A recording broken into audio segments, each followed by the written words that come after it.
2,000 years ago in the Philippian church with the legalists called Judaizers, I think this verse is an apt description of our modern culture. It describes our culture driven by sensual appetites, materialism, and is doomed. Scattered among Christians in churches around our country, scattered and peppered within congregations of churches, are pretenders.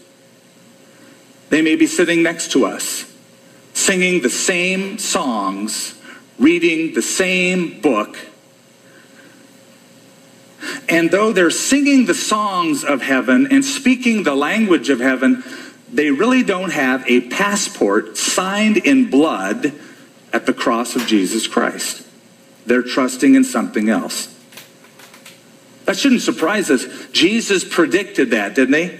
He said, there will be tares that are among the wheat.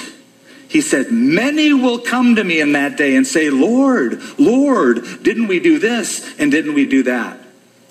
Paul described them as having a form of godliness, but denying the power thereof. Now, I want to turn this around. Because that is true, look at this truth from a different perspective.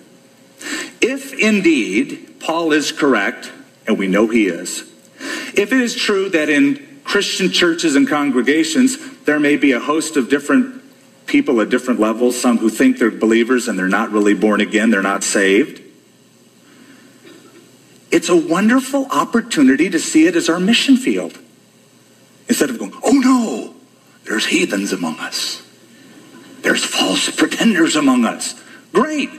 Be the kind of example that will lull them, woo them, attract them into the kingdom to want to become a full-fledged, naturalized, I should say, supernaturalized citizen.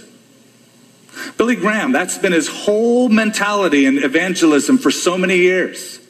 He said, and I quote, our evangelistic crusades find both the greatest challenge and the greatest response among church members.